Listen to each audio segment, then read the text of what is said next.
Dios no te descartó, te está levantando. Hoy el Señor te confrontará esa culpa que te ha detenido y restaurará tu identidad desde su propósito, no desde el temor. Si te mantienes hasta el final, recibirás una seguridad interna que te permitirá levantarte sin condenación y caminar nuevamente en el llamado que Dios estableció a tu vida. Bienvenidos todos a esta transmisión de el día 16 de este tiempo devocional.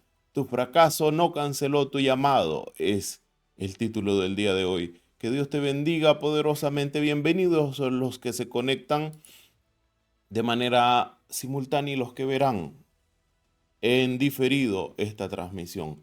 Que el Señor Todopoderoso esté en sus vidas, se les bendiga grandemente. Bendito es el nombre del Señor. Vamos a leer la palabra de Dios. Esta vez tomada de la carta, perdón, de el Evangelio según Juan. El Evangelio según Juan.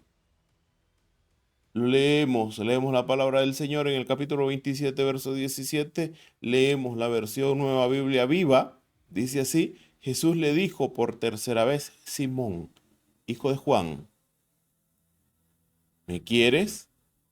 Pedro se entristeció de que Jesús le preguntara por tercera vez si lo quería y le dijo: Señor, tú lo sabes todo, tú sabes que te quiero. Jesús le dijo: apacienta mis ovejas. Leemos de nuevo, dice la escritura de la siguiente manera. La palabra de Dios dice: Jesús le dijo por tercera vez: Simón, hijo de Juan, ¿me quieres? Pedro se entristeció de que Jesús le preguntara por tercera vez si lo quería y le dijo: Señor, tú lo sabes todo, tú sabes que te quiero. Jesús le dijo: apacienta mis ovejas. Pedro había fracasado. Pedro había caído de la gracia del Señor. Lo había negado 3 veces. Había fracasado en la promesa que le había hecho al Señor.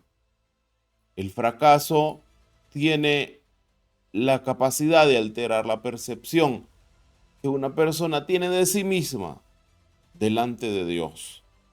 No solo porque es la evidencia de la debilidad, sino porque introduce una narrativa dentro de nosotros donde el error parece tener la última palabra.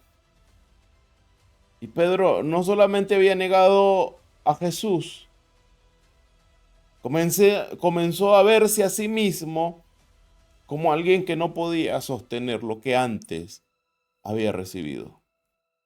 Se miraba y se consideraba indigno. Sin embargo, Cristo resucitado no se acerca a Pedro para confirmar su caída, sino para confrontar su identidad desde una perspectiva completamente distinta, porque Jesús no menciona su fracaso, no lo expone públicamente, no lo reduce a su error, sino que lo lleva a un punto donde la relación vuelve a ser el centro de todo.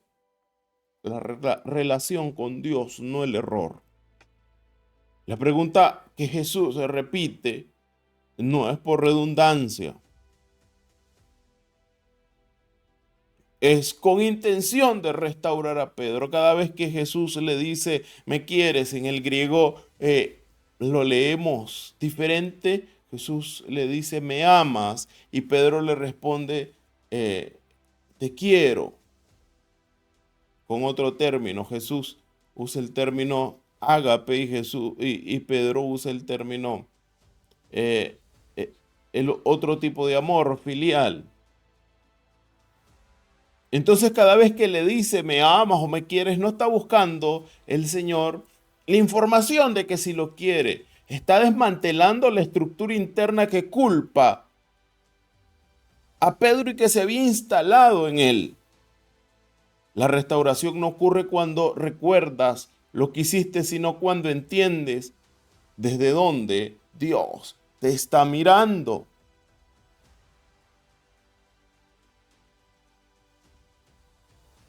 Dios no trata contigo desde tu caída, sino desde tu propósito. Esto es una verdad importantísima.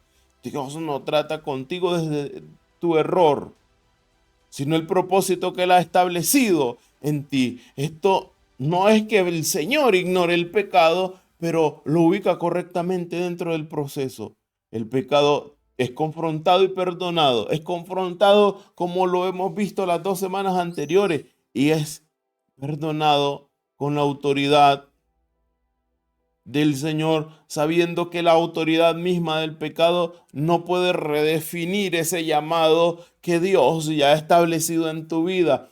El hecho de que Jesús, inmediatamente después de la respuesta de Pedro, le dé una responsabilidad pastoral, revela que la restauración verdadera no termina en consuelo, termina en una asignación. Dios no te levanta solamente para sanarte, te levanta para reposicionarte dentro de su diseño. Muchas veces los creyentes permanecemos detenidos no porque Dios nos haya rechazado, sino porque hemos aceptado el perdón sin aceptar la restauración completa. Seguimos viviendo desde la memoria del error que cometimos, cuando Dios ya está esperando desde la decisión de su gracia. El llamado de Dios entonces no depende de tu desempeño perfecto, sino de su determinación soberana. Esto no pone la responsabilidad como algo relativo. Rompe con la idea de que un error detiene todo el proceso y tiene el poder absoluto sobre tu destino espiritual. Si así fuera, entonces la historia de Pedro había terminado en fracaso. Jesús, entonces, no espera que Pedro alcance una perfección emocional antes de usarlo, sino que responde a una relación genuina que ha sido confrontada y purificada. Esto implica entonces que Dios no está buscando personas sin pasado, está levantando personas transformadas por su intervención. El dolor de Pedro que experimentó Pedro en este momento no era dolor de condenación, es tratamiento. Pedro le dolió que el Señor le preguntara la tercera vez. Y era la restauración, ese dolor restaurativo, la tristeza que siente Pedro no lo está hundiendo, lo está alineando a ese llamado de Dios, a ese propósito de Dios, porque esa confrontación no lo está destruyendo, no lo destruye, no te destruye esta confrontación hoy, sino que ordena el interior para que el propósito pueda sostener con mayor firmeza dentro de tu vida ese llamado de Dios. Este es el punto donde muchos deben tomar una decisión. Seguir defendiéndose por lo que hicieron o comenzar a responder a lo que Dios está diciendo en sus vidas. Porque ciertamente puede haber ocurrido un fracaso, pero la voz de Cristo sigue activa, el llamado de Dios sigue activo, restaurando y enviando. Hoy no se trata entonces de que estemos negando de que somos pecadores o que estemos negando el error que hemos cometido. Se trata de decidir desde dónde vas a vivir a partir de este momento. Porque si Dios no canceló tu llamado, entonces ya no tienes permiso para seguir cancelándote a ti mismo. Dios te está llamando. Vamos a orar al Señor. Reconocemos, oh Dios Todopoderoso, que muchas veces el error que hemos cometido, Señor, ese error ha definido la manera que nosotros nos acercamos a ti. Hemos cargado con la culpa, con la duda, con la vergüenza, aún sabiendo que tú ya trataste con nuestro pasado, Señor. Perdónanos por quedarnos en el lugar que tú ya nos habías sacado y que habías avanzado y esperabas que nosotros avanzáramos. Perdónanos por pensar que nuestro fracaso, Dios Todopoderoso, tiene más peso que tu gracia. Hoy recibimos, oh Dios, no solamente tu perdón, sino tu restauración completa. Decidimos dejar de vernos desde el error, desde la caída, para comenzar a vernos desde tu llamado, Señor. Rompe dentro de nosotros toda voz interna que nos limita. Sea nuestra voz, la voz de nuestra carne o la voz del enemigo, cancela esa voz y arranca de nuestra mente toda mentira que nos dice que ya no podemos avanzar, Dios. Levántanos, Dios, te rogamos en esta hora. Pero no solo para estar bien, sino para caminar en lo que tú has determinado que nosotros caminemos. Hoy respondemos a esa voz y volvemos a posicionarnos en tu propósito, Señor. Te reconocemos, como a María, Dios te reconoció y lo recordábamos el día de ayer, y como hoy Pedro, en el versículo bíblico que leíamos, Pedro respondía a tu llamado. En el nombre de Jesús, tu Hijo, Señor, oramos, Dios. Amén y amén. Bien, la acción del día de hoy es que nosotros nos convirtamos en instrumento de Dios para alguien más.